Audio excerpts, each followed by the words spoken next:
Girl, wow. Amazing. Thanks for bringing people in here with your voice. Okay, so I'm Nicole Willis. Yes. And I was fortunate enough a couple years ago to find out my life's purpose. And I found that my purpose is to heal the world. I plan on doing that by touching one person at a time. In finding that as well, that I'm going to be touching all these people, and I started my journey, found that there's levels to this, lots of levels. My poetry takes you on the journey.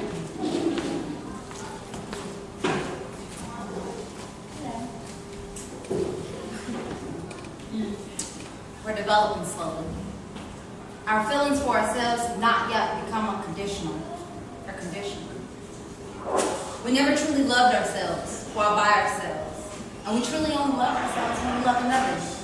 And we know this love works ways, this other consumes double the love instead of an even trade, but it's developing slowly. We only have, I only have enough love to go around because I've taken from my own personal stash. And you just can't purchase this love, it's priceless. So when it's given, it's truly given from the bottom of my heart. But then it's taken advantage of. That's one step forward, 2 steps back. It's like we're cursed for first only seeing the good in others. It's not until we're given all that we have to give to build someone up that we see their true colors. They eagerly wait for us to break only to ask us for more. We're trying to figure out how to balance loving ourselves and exerting the love that this world so desperately needs. We're hopeless of loving many of those that do not have enough love to love themselves. But we're loving them so much that we're falling victim to the very same thing. Down to only enough love for ourselves or another, and we'll choose the other being because we're developing slowly. But as we rest and receive God-given love, we must continue to exert that. Instead of hoarding that powerful, unconditional love, let us hoard hope. Let us remember that our love will come back tenfold, that God hears our hearts crying out for Him. That He continues to replenish our love as we are developing slowly.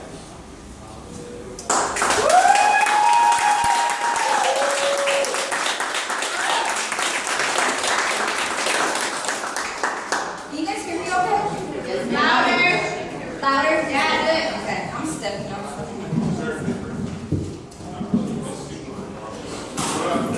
I got 3 more and I'll be out of your guys' hair. In search of who I was, I finally made a discovery. I found that I had to first peel back all the layers of false identification and look myself in the mirror. So naturally, I began with peeling back layers of false foreign features and ridding myself of Caucasian, comforting conversations. It wasn't enough. I had to then uncuff myself from corporate America's monetary cuss and wean myself from fixed facts and miseducation, and only then was I able to realize I no longer recognized this image staring back in the mirror. It took me 24 months solid of observation to realize this unfamiliar image was a little girl named Coley.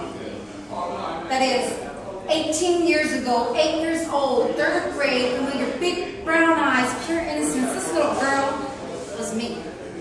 So there I was, this 26, 8-year-old, relearning and relearning life again. I am despised by many for taking off my mask, revealing to the world the unwanted truth.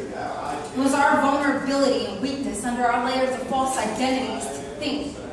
People are actually choosing to live their entire lives under the grips of these American lies, and it's just beyond me. And for that matter, asking outside sources how to find internal resources is equivalent to the blind leading the blind. Believe me, I've tried. I've spent several years running from who I was, just to turn around and spend even more years to get back to where I was, and now that I'm here still, I'm as lost and ignorant about myself as the day I ran away. So this time around, I decided to stick with my true self. Basking in the beauty of innocence I thought died long ago. I'm floating in pieces that only a child can understand. This is truly a Peter Pan story. my adult self being reunited with my child self, and together we work at both ends of our divided worlds to become whole.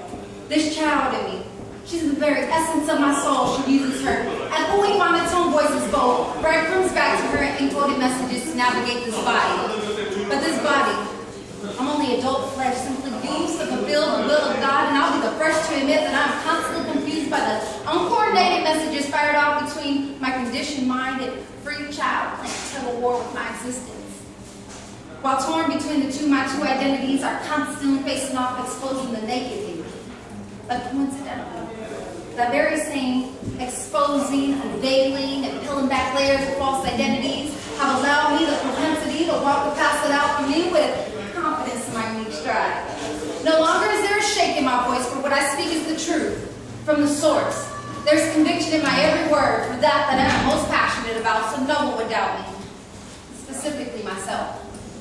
But the message here today is not to convince you to walk the path that I have, but to point out the direction for those of you in search of your true selves, your divine selves.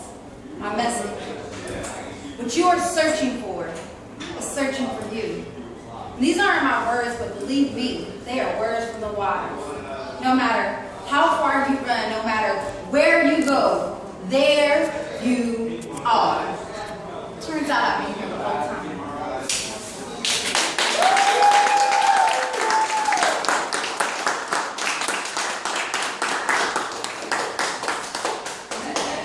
I got my new piece and then a familiar piece. This one's called Oppressive.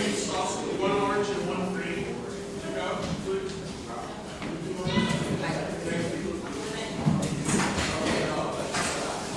I am not a poet. I'm simply a messenger.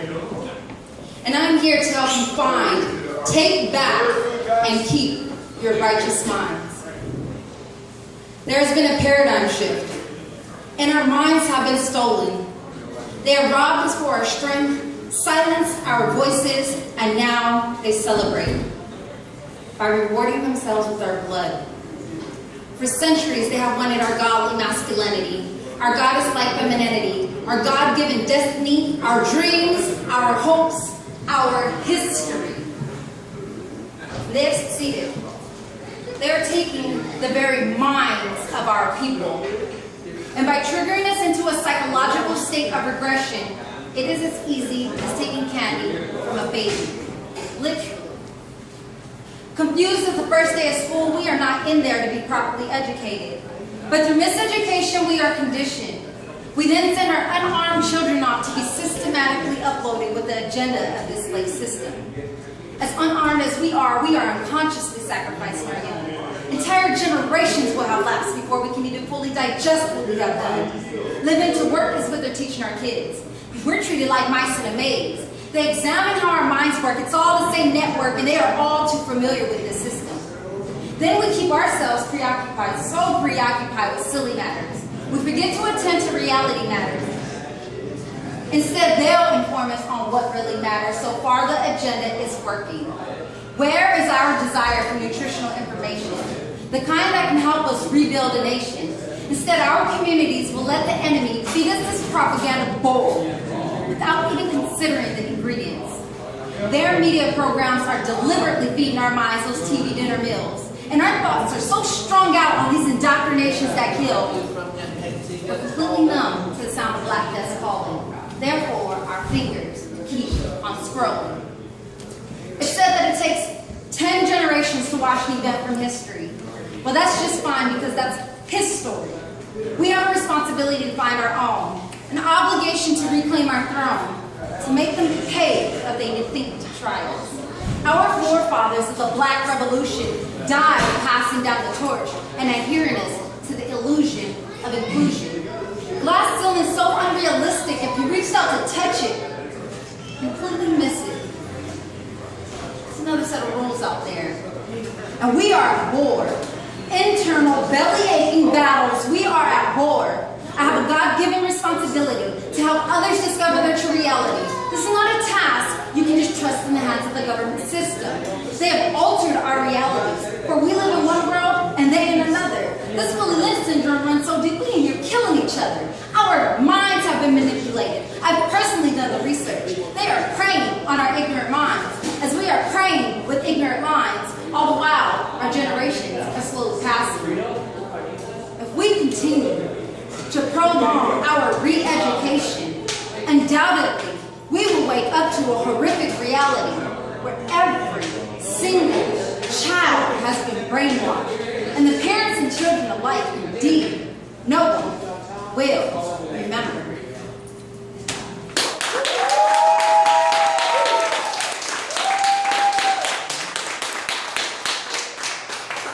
Last one and I'm all done, guys. This one's personal. This one's look into my life. And we're all, a lot of us are artists here, so I'm sure that this outlet is probably for similar reasons, if not the same reason.